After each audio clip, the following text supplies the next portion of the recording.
अकरम Ali Gaju PTI जो कारकुन आहियां 2013 खां वठी ऐं मूंखे ॾाढी ख़ुशी थी अॼु तालके जो नगर पार्कर जो हिकिड़ो अहम शख़्सियत अॻुवाण जेको आहे उहो PTI में शमूलियत कई रईस अब्दुल रहीम खोसो ऐं गनी खान समूरी फैमिली खे आउं वेलकम चवां थो।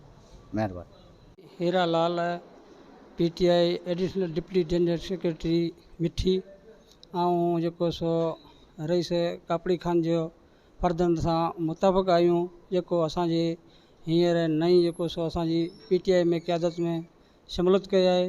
असां दिलि घुराइण सां चऊं था त इन जी महिरबानी इंशाअल्लाह ताला असां नंगर पार्कर में जेके बि असांजा उम्मीदवार आहिनि उहो मज़बूत आहिनि ऐं इंशाअल्लाह खटंदासीं ऐं PP वारनि खे शिकस्त ॾींदासीं। महिरबानी। असां जेको आहे सो अॼु PTI में शमूलियत कई आहे रईस अब्दुल गनी खोसे सां ऐं रईस अब्दुल गनी खोसो कापड़ी खान जे ख़ानदान 50 साल सरासरी पीपल्स पार्टी सां वफ़ादारी सां निभायो आहे, पर पीपल्स पार्टी वारनि बिल्कुलु क़दुरु कान कयो ऐं हर दफ़े नज़रअंदाज़ कंदा रहिया। उन ई मजबूरी सबबु जेको सो फ़ैसिलो करिणो पियो ऐं अॼु इहो फ़ैसिलो कयो आहे। इंशाअल्लाह इहो निभाईंदासीं ऐं इन सां सुठो साथ ॾींदासीं। गनी खान खोसो PTI में शमूलियत कई आहे, उन जे लाइ असां सभिनी खे तमामु घणी ख़ुशी आहे।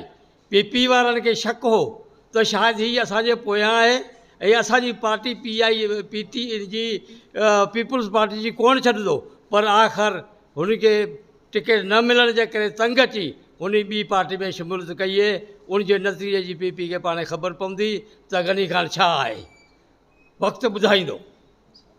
ऐं लवजी कोली घोट कोली वेरी असां हमेशह अरबाब ग्रुप खां वठी ऐं 10 साल थिया PTI में रहिया आहियूं ऐं असां ताज़ो हींअर रईस कापड़ी खान जे फर्ज़ंदनि ऐं ॿिनि सभिनी PTI में शमूलियत कई आहे ऐं असां दिलि जे गहराइनि सां मुबारकबाद ॾियूं था ऐं हमेशह जे लाइ हाणे असां अहिड़ी बंदी कई आहे जो असां हमेशह असीं गॾिजी असीं PP वारनि सां मुक़ाबिलो कंदासूं ऐं अब्दुल गनी जो साथ ॾींदासूं ऐं उन में दिलावर मालकाणी अनवर खान अरबाब ऐं ॿिनि असां सभिनी गॾिजी इहा फ़ैसिलो कयो आहे त असां हिकु भाउ थी ऐं असीं हाणे इन नंगर पार्कर ते मज़बूत थी कारूंजर जबल वांगुरु असीं अॾोल बीही असीं PP वारनि सां मुक़ाबिलो कंदासीं।